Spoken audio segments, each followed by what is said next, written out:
Di channel Sayem Printer kali ini saya akan membahas tentang kerusakan pada printer ya. Sayem Printer itu memang lebih spesifik di informasi seputar printer. Nah, kami akan terus update informasi. Bagi kalian yang belum subscribe bisa subscribe, yaitu tentang kerusakan dari printer EcoTank, yaitu Epson L3210, L1210 dan sebagainya yang satu angkatan. Itu biasanya sama saja.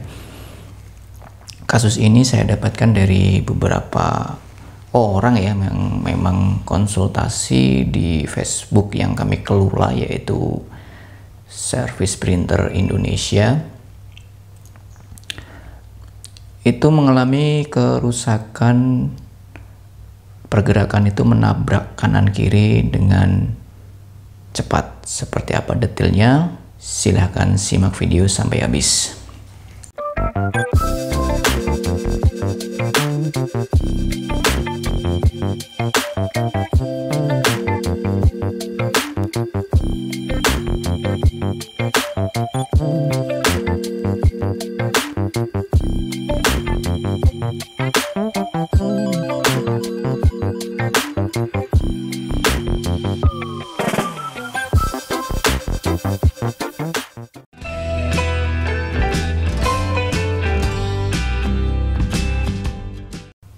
Tadi saya sudah utarakan kalau kami dapatkan info itu dari tim yang mengelola Facebook Service Printer Indonesia, dan saya juga lihat itu ada postingan yang kurang lebih konsultasi kerusakan menabrak kiri kanan dengan cepat.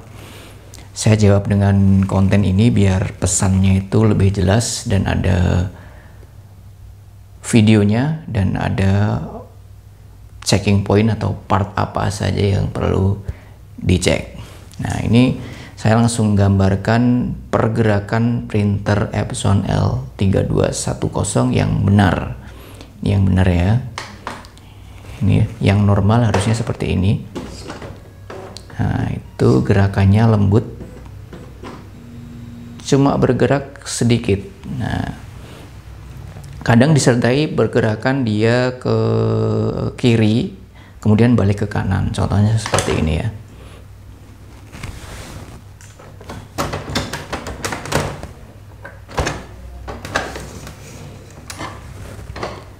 Ini hanya sebatas contoh. Nah, pergerakan kirisnya seperti ini. Nah, itu halus ya.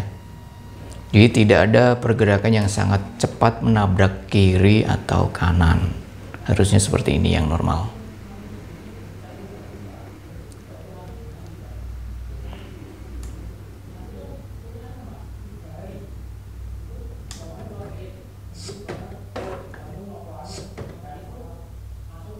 Nah, harusnya seperti ini ya yang benar. Nah, contoh kasus yang akan kita bahas adalah sebagai berikut. Ini yang kita bahas, masalahnya sebagai berikut.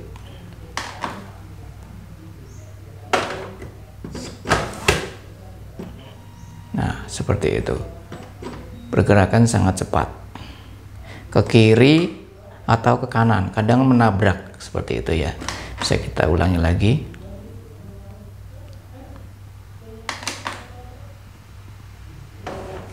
Nah, seperti itu. Pergerakannya sangat cepat. Ini kita matikan karena ini cuma contoh.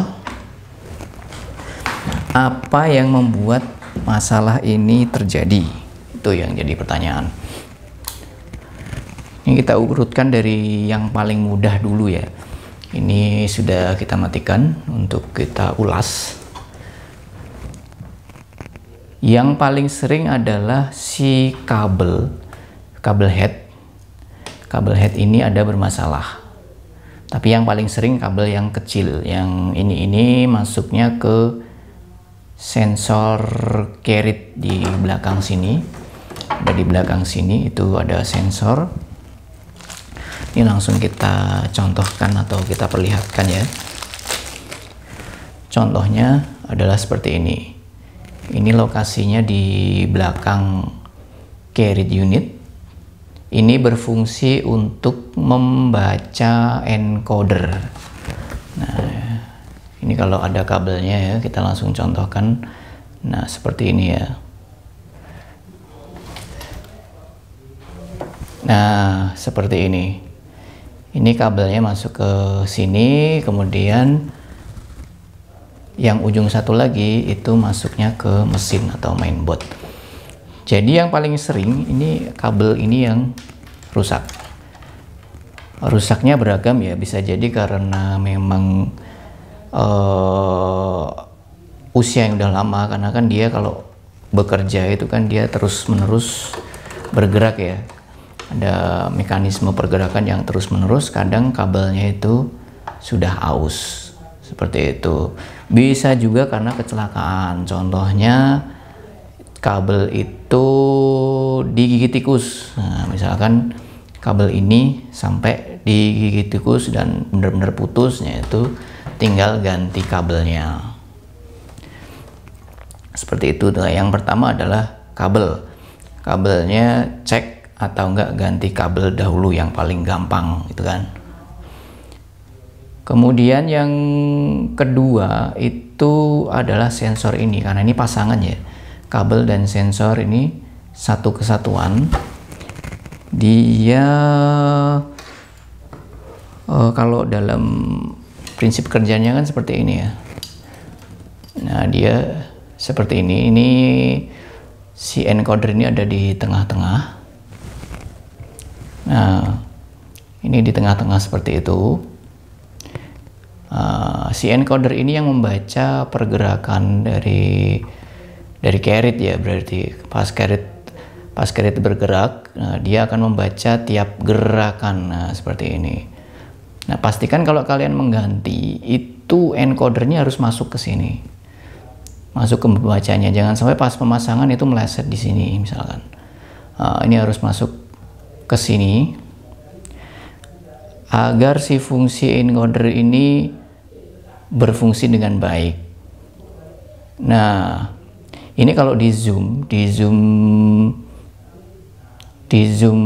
sangat besar atau diperbesar, itu di dalam encoder ada garis-garis tipis ya. Nah, itulah yang dibaca oleh sensor pembaca ini, gitu ya. Jadi, kedua adalah yang paling berpengaruh adalah encoder pembaca. Kemudian termasuk pemasangan dari encoder itu sendiri. Bagaimana dengan encoder yang ini, yang slit atau yang panjang? Ini sebenarnya sih jarang menurut saya.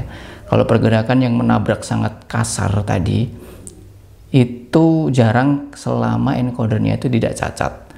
Tidak cacat dalam artian berarti di sini tidak ngelupas. Kadang kalau usia printer udah lama dan kena tinta, itu kadang si lapisan yang berwarna keabuan ini itu mengelupas. Jadi dia tidak bisa terbaca oleh encoder. Selama ini utuh, si encoder ini utuh, tidak masalah. Tapi kalau ada ngelupas lapisan atau kotor yang sangat kotor sekali, nah itu bisa jadi encoder ini juga, itu ya. Kemudian untuk kemungkinan terakhir itu adalah di mainboard. Nah, mainboard ini yang paling terakhir. Cuma jarang sih, menurut saya itu adalah kemungkinan yang kecil terjadi. Yang paling sering yang saya sebutkan tadi, yang pertama adalah kalau yang udah terpasang inilah, yang pertama adalah kabel. Yang kedua adalah sensor pembacanya. Sensor pembacanya itu ya. Dan yang terakhir itu adalah mainboard. Dengan catatan pastikan pemasangan entah itu kabel, entah itu encoder, entah itu part lain itu benar, tidak ada yang salah, itu ya. Nah, mungkin dari Siam Printer cukup sekian dulu. Salam sukses selalu.